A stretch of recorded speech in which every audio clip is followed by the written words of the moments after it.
Revisamos informaciones. ¿Cómo están? ¿Cómo les va? Empezamos a ver nuestros titulares, temas económicos en nuestra pantalla.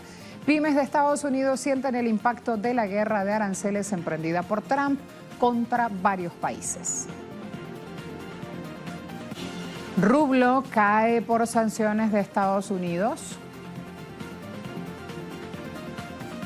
Y hablando de caer, también vamos a reflejar hoy en nuestro espacio de expediente económico, el análisis en nuestro programa, mercado laboral en América Latina. También tenemos que relacionarlo con ese verbo, caer.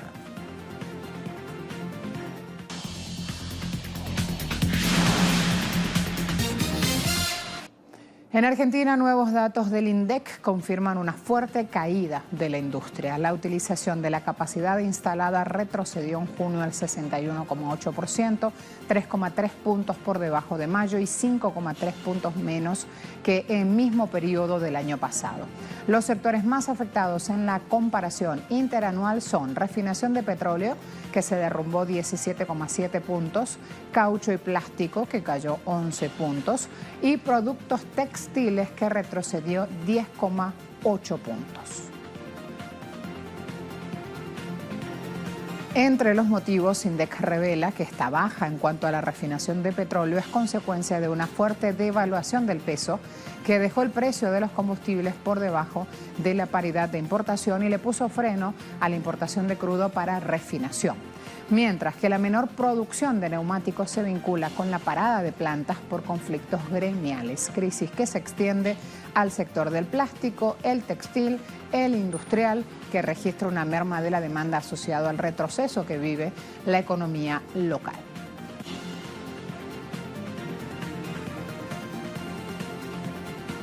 La pobreza también aumenta. Este es otro dato que no deja de subir, lamentablemente, pobreza.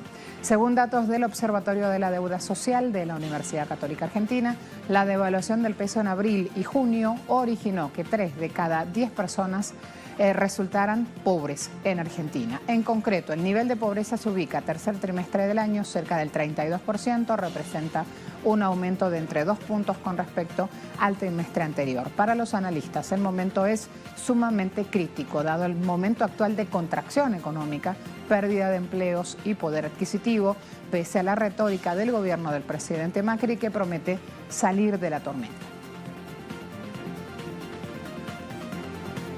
Además, el ministro de Economía de México dice haber resuelto el tema del salario automotriz en el Telecán. Recuerdan, México, Canadá, Estados Unidos están sentados en esta silla del Telecán, un acuerdo de libre comercio que tienen firmados, tratando justamente de actualizarlo a raíz de decisión de Trump.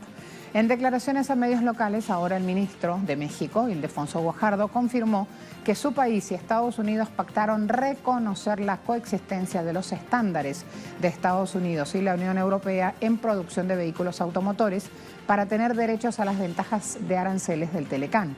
Explicó que el tema logró pasar de haber sido un mayor contenido nacional estadounidense a que un porcentaje del automóvil sea un hecho en una zona de altos salarios. Esta visita del funcionario mexicano es acompañada por Jesús Cid, el encargado de las negociaciones designado por López Obrador, y el canciller Luis Videgaray.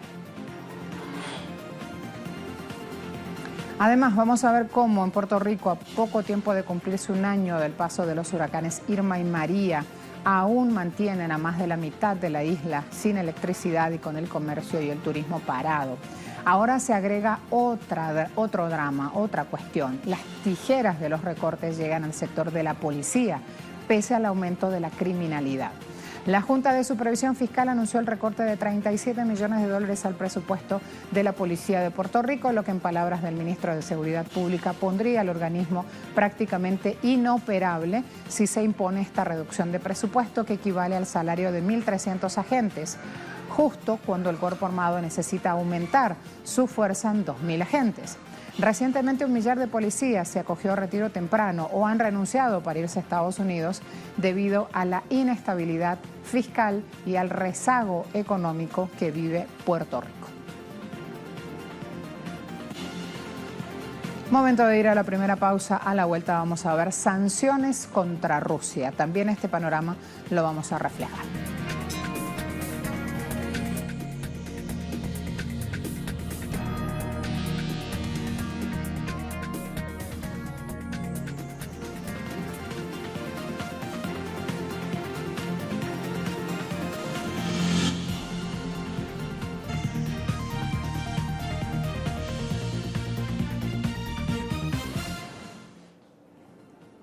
Vamos de inmediato a ver lo siguiente. Pequeñas y nuevas empresas en Estados Unidos sienten de manera particularmente aguda el impacto de la guerra de aranceles de Trump. Dicha afirmación se desprende de un informe realizado por el diario estadounidense The Wall Street Journal. El estudio llegó a la conclusión que la expectativa de las pymes, las pequeñas y medianas empresas en Estados Unidos, cayó a su nivel más bajo desde 2016. Pequeños productores dicen estar al límite.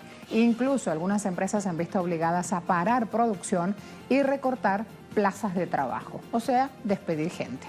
Y es que si se comparan con grandes compañías, las pymes tienen menor capacidad de maniobra para desviar los precios más altos de los materiales o pasar nuevos costos a los clientes. Para que tengan una idea, un fabricante de televisores en Winsboro, Carolina del Sur, que usa componentes chinos para su operación de ensamblaje, anunció que despidió a 126 trabajadores y tan solo 8 personas permanecerían en la instalación. Por esto, productores piden al presidente Trump frenar su lluvia de aranceles. Expertos aseguran, por su parte, que con esta guerra comercial Estados Unidos pierde por todos los frentes. Sage Chandler, de la Asociación de Tecnología del Consumidor, dijo: bajo la amenaza de los aranceles, Estados Unidos está estallando negocios y alentando a los chinos a importar bienes de los competidores extranjeros de Estados Unidos. Las tarifas son, sigue el entrecomillado, una receta para el desastre, dando una ventaja a los competidores extranjeros de Estados Unidos. El rublo, también agregamos, se desploma mínimos de 2 años luego que Estados Unidos impusiera sanciones a Rusia por esta supuesta implicación en el ataque con un agente nervioso contra un ex agente doble de inteligencia. Hablamos del caso Skripal y su hija Yulia. Moscú ha negado la autoría del ataque. Reino Unido no ha presentado ninguna prueba de que el gobierno ruso estaba detrás de esta operación. Sin embargo, ahí llegan las complicaciones y las decisiones. A lo largo de la historia, Estados Unidos ha utilizado las sanciones como un arma geoestratégica. En un momento en el que la economía rusa se viene recuperando, Washington apunta una vez más sin pruebas contra el Kremlin. La bolsa de Moscú abrió este jueves con un drástico desplome luego de que la Casa Blanca anunciara la introducción de sanciones contra Rusia, bajo la excusa del caso Skripal, que aún genera muchas dudas. La moneda rusa llegó a cotizar en 66 rublos por dólar por primera vez desde noviembre de 2016, registrando una caída de hasta 4,06%. Respecto a la moneda común, llegó a cotizar 77 rublos por euro, registrando una caída de 3,91%, dato que no se registraba desde abril pasado. En los primeros minutos de la apertura, el índice de la bolsa de Moscú cayó en un 0,64% en comparación con la sesión anterior en el momento del cierre, mientras el índice de referencia RTS hizo lo propio en un 2,85%. Las acciones de las empresas rusas también experimentaron sendas caídas. La aerolínea Aeroflot retrocedió 12%, el banco BTB se desplomó en 7,4%, el banco Sberbank perdió un 5,6% del valor y Rusal, la empresa de aluminio más grande del mundo, cayó en 3,3%. Las sanciones impuestas por Estados Unidos contra Rusia, que entrarán en vigor el 22 de agosto próximo, se estructuran en 2 tramos. El primero de ellos consiste en prohibir la venta a Rusia de ciertos bienes tecnológicos fabricados en Estados Unidos que sean considerados sensibles para la seguridad nacional estadounidense. El segundo tramo de sanciones consistiría en acciones destinadas a afectar de forma directa la economía rusa. Ahí el principal objetivo de Washington, que por estas horas se traduce en nerviosismo en los mercados.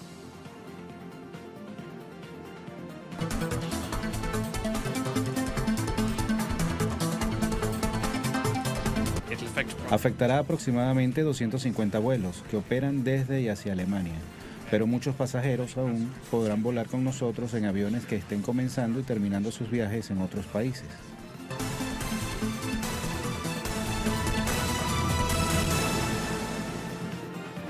Ryanair afronta este viernes una huelga de 24 horas en Irlanda, Bélgica, Suecia, Holanda y Alemania, lo que ha provocado hasta el momento la cancelación de 400 vuelos, afectando a miles de pasajeros. Primera protesta conjunta que hacen los pilotos de esta aerolínea en toda la historia de la compañía. Están reclamando avances en las negociaciones que mantienen desde principios de año sobre salarios, actualización de salarios y sobre condiciones laborales en general. Los trabajadores consideran que la la aerolínea irlandesa no ha mejorado significativamente sus condiciones laborales. Y además, cuando hablan del rubro salario, desde el pasado diciembre, primera vez en 32 años de existencia, están diciendo que van a reconocer a los sindicatos independientes. Entonces, ahí hay mucha lucha por llevar adelante. Por el contrario, la aerolínea, líder en Europa del sector de lo que se llama bajo coste, ha reiterado de que no va a ceder ante las demandas que pongan en riesgo lo que es su modelo de negocio y amenaza también a los trabajadores que están haciendo huelga con la presentación de un plan encaminado a reducir en 20%, de 30 a 24 aviones, su flota en Irlanda a partir del mes de octubre, con la posible supresión de más de 300 puestos de trabajo, al tiempo que advirtió que podría reducir su calendario de vuelos invernal y su flota de aviones, con la posible pérdida de cientos de empleos en varias de sus 87 bases. Tienen ahí un panorama bien amplio de lo que va ocurriendo, tienen también pronunciamientos de pasajeros, empleados que están en huelga y los directivos de la empresa.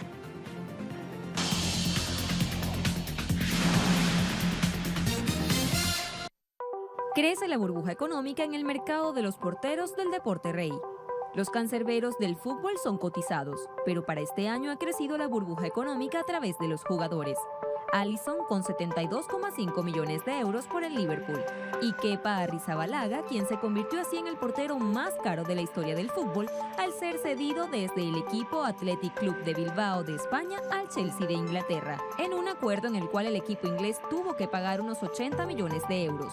Se rumorea además que el Real Madrid iba a abonar 35 millones de euros por Courtois y el Chelsea 100 millones por Jan Oblak, siendo así la cantidad más alta para la liga.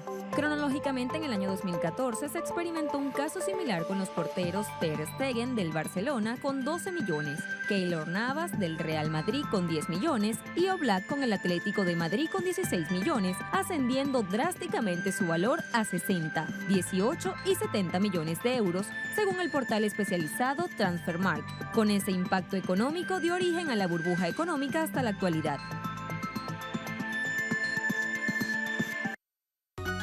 El pulso China-Estados Unidos llega a la nube. Google desea volver nuevamente a China después de su retirada en 2010 con un nuevo buscador, Dragonfly. El buscador chino Baidu, que tomó el control del mercado con más del 70% en el país asiático, prende sus alarmas. Los inversionistas comenzaron a preocuparse por la reacción de los usuarios y la posible baja en su demanda que generaría la incursión de Dragonfly. Pero, ¿qué tan amenazante puede ser para el buscador chino el regreso de Google? Expertos aseguran que no debería haber mayor drama, pues si Baidu, que se ha convertido en el buscador con mayor demanda en el gigante asiático, cumple completamente con las necesidades de sus usuarios, estos no tendrían que acudir a Google. Pero ¿por qué este último se empeña en regresar a China? Sencillo, este es el país mayor poblado del mundo. Y a la vuelta de la pausa vamos a hablar del mercado laboral en nuestra región. Se va a sorprender con los datos que traemos.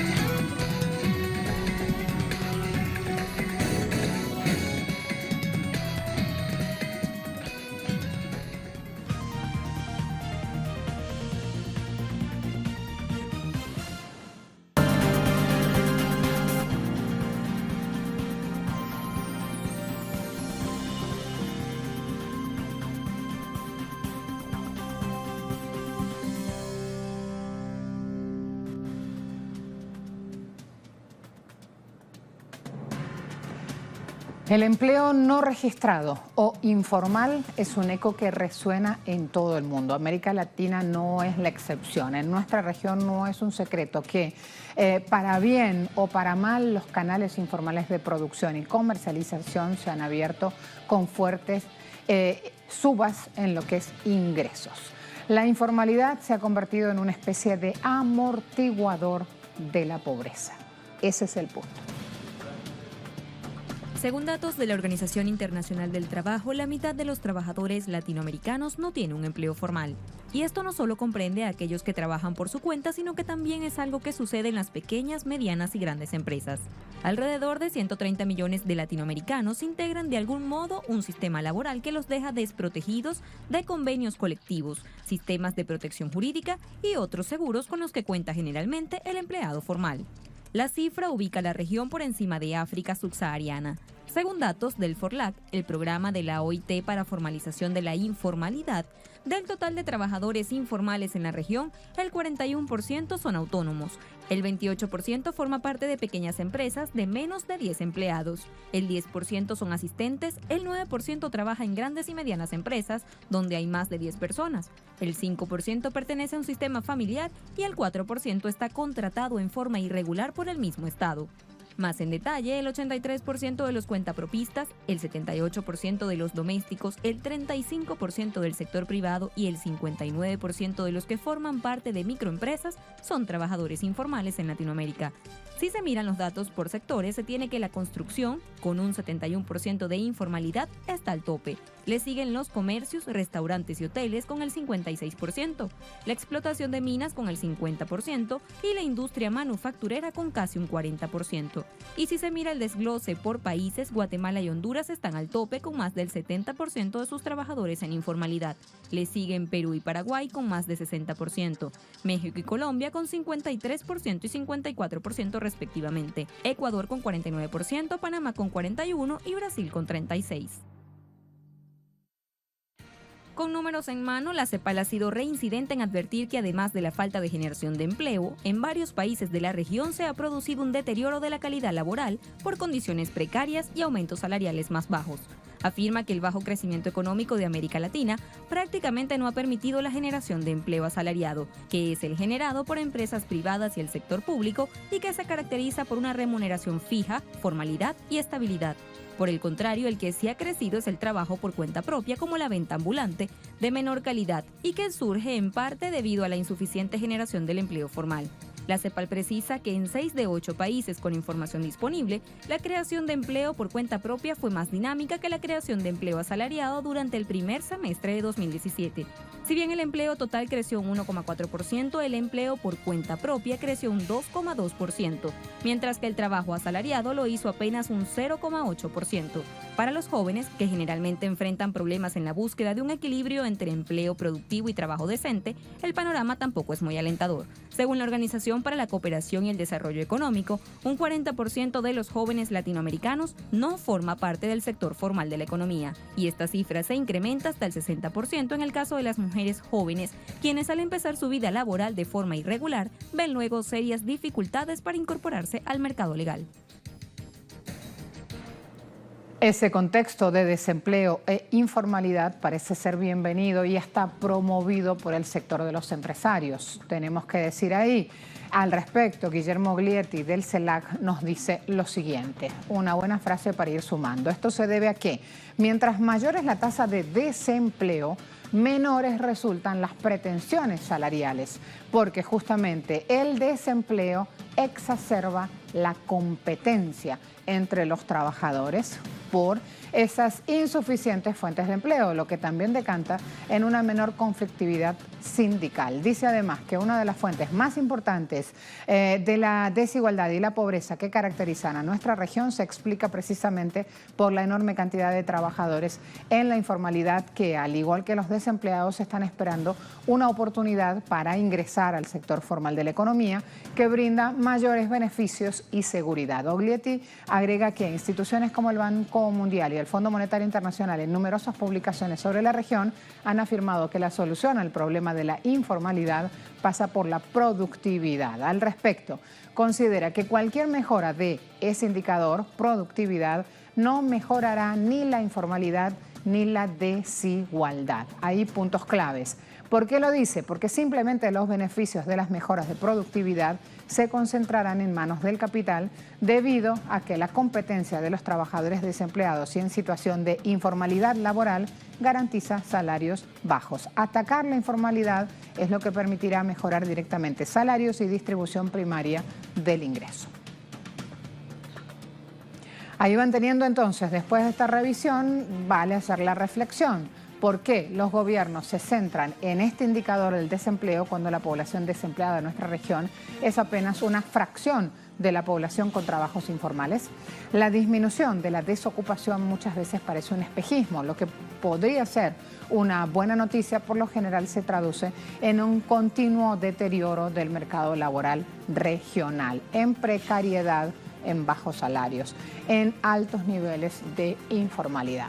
Hasta aquí nuestro espacio de análisis, tiempo de despedirnos. A todos, muchas gracias. Lo vamos a hacer revisando, en este caso, información petrolera. Lo dejamos para el final porque hoy también es un día importante. A esta hora vamos a revisarlos entonces. Ahí lo tenemos, Brent parado a esta hora en $72,34 el barril, subiendo 0,17%. WTI parado en 66,92, sube 0,16%, dos indicadores al alza. OPEP clavado en 72,21, siempre en dólares, siempre el barril, subiendo también 0,51%. Reversa lo de la jornada de ayer, que empezó al alza y luego se fue a la baja. A todos muchas gracias. Ahí tenían este panorama petrolero. Aquí la despedida.